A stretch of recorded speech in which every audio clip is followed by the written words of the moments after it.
Baby ഞാൻ എറണാകുളം ജില്ലയിലെ ചേരാനല്ലൂരിൽ നിന്ന് വരുന്നു. കാലടിക്കടുത്ത് 11/10/2021 ഞാൻ ഉടമ്പടി എടുത്തത്.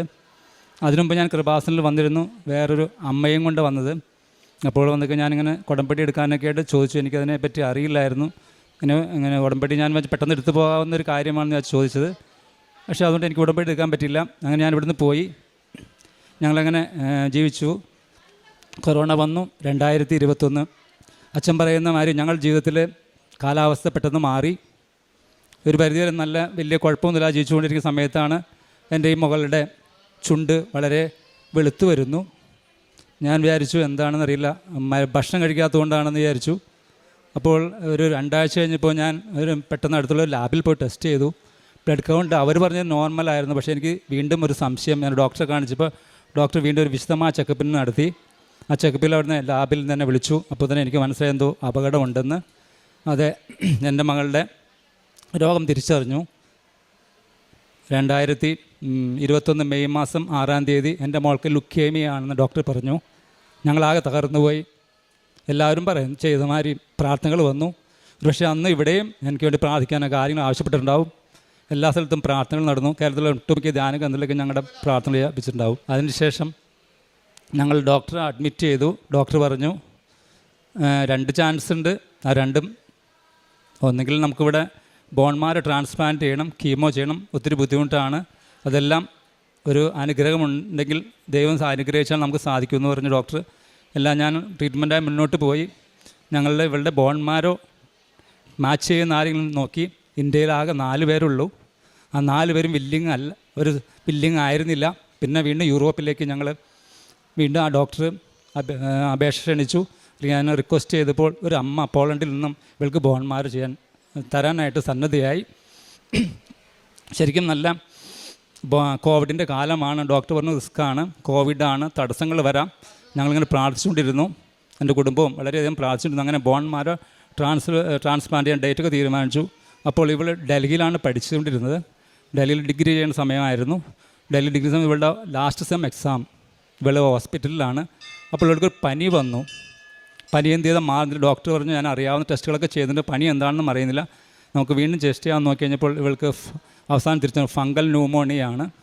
ഒത്തിരി സമയമെടുക്കും അത് മാറുന്നതിനാണ്. വീണ്ടും ഞങ്ങൾ പ്രാർത്ഥന തന്നെ ശരണം. പ്രാർത്ഥിച്ച് ആ പനിയും ഇവളുടെ എക്സാം ബ്ലഡ് മാറ്റുന്നതെല്ലാം ഒരേ സമയം തന്നെ ഇവൾ കഷ്ടപ്പെട്ട് പരീക്ഷ എഴുതി.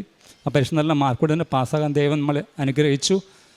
അതേമാതിരി ബോൺമാരോ ട്രാൻസ്പ്ലാന്റ് ഡേറ്റ് വന്നു. ബോൺമാരോ ട്രാൻസ്പ്ലാന്റായിട്ട് ഇവളെ ബോൺമാരോ ട്രാൻസ്പ്ലാന്റ് യൂണിറ്റിലേക്ക് മാറ്റി.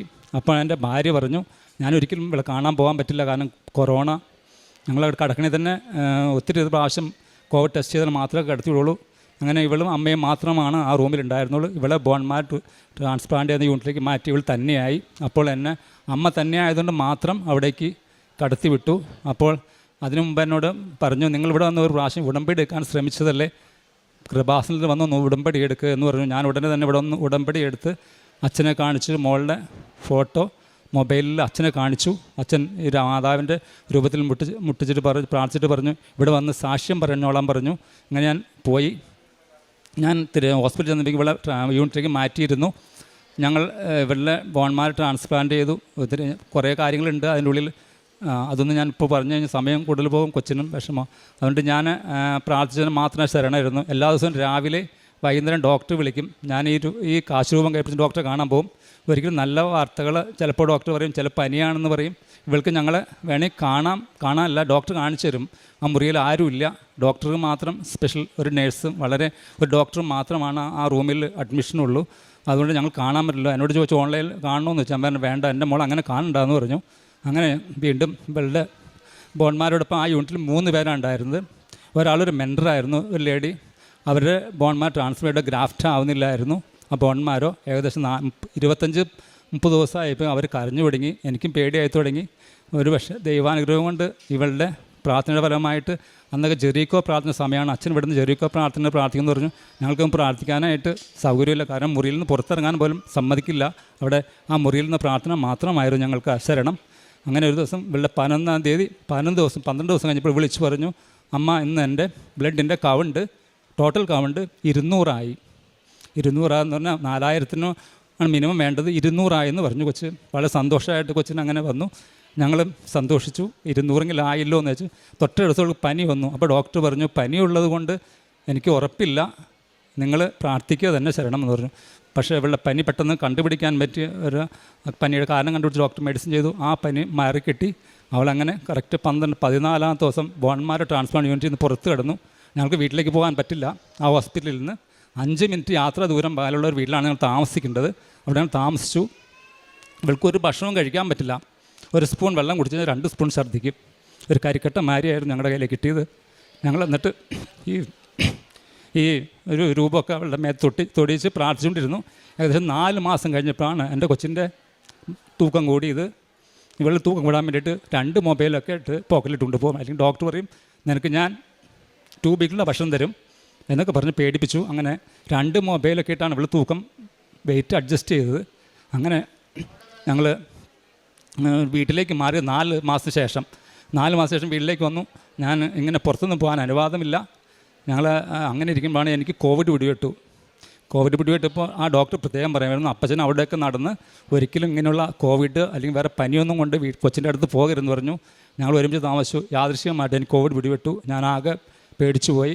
കോവിഡ് ഞങ്ങളെല്ലാവരും ഒരുമിച്ചാണ് താമസിച്ചത് 4 പേരും. പക്ഷേ ഞാൻ പെട്ടെന്ന് ഒരു വീട്ടിലേക്ക് മാറി താമസിച്ചു. ഭാഗ്യത്തിന് എൻ്റെ മക്കൾക്ക് ആർക്കും ദൈവം കോവിഡ് തന്നില്ല.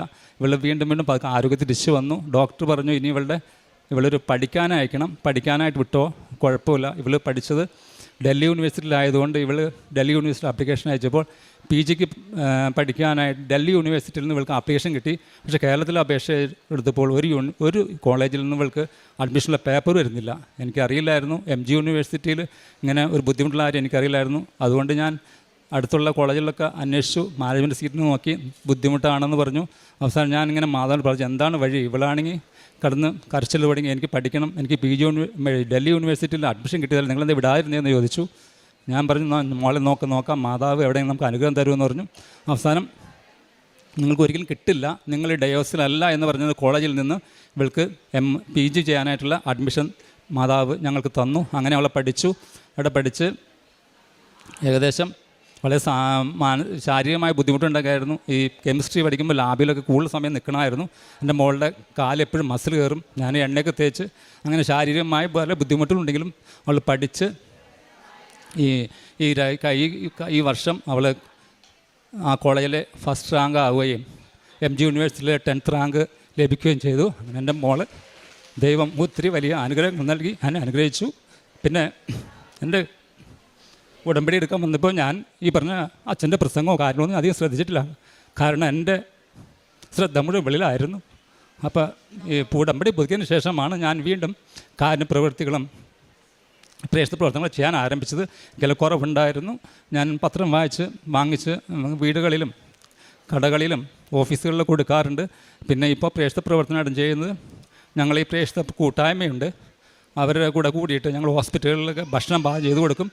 അതുകൂടാതെ ഓർഫനേജിലൊക്കെ സന്ദർശിക്കുകയും അവർക്ക് വേണ്ട സഹായങ്ങളും ഭക്ഷണം കൊടുക്കും. പിന്നെ വഴിയരികിൽ നിൽക്കുന്നവർക്ക് പൊതിച്ചോറ് കെട്ടി കൊടുക്കാനുള്ള ശ്രമം ഉണ്ടാകും.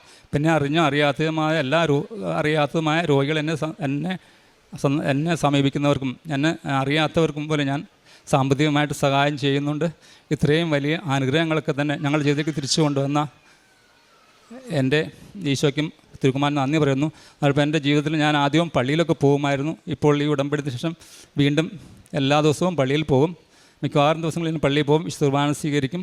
പിന്നെ ഞാൻ ഈ പ്രാർത്ഥിക്കുമ്പോൾ ഓരോ കാര്യത്തിനും ഓരോ പ്രാർത്ഥനയായിരുന്നു. ഇപ്പോൾ ഞാൻ ഇവളെ എല്ലാ ദിവസവും പനിയുണ്ടോയെന്ന് അറിയാനായിട്ട് ഞാൻ ഇങ്ങനെ പ്രാർത്ഥിച്ചിരിക്കുമ്പോൾ എനിക്ക് ആകെ തമ്പുരാൻ എന്നൊരു സന്ദേശം തന്നെ 121 സംഗീതത്തിന് 8ാം അധ്യായമായിരുന്നു.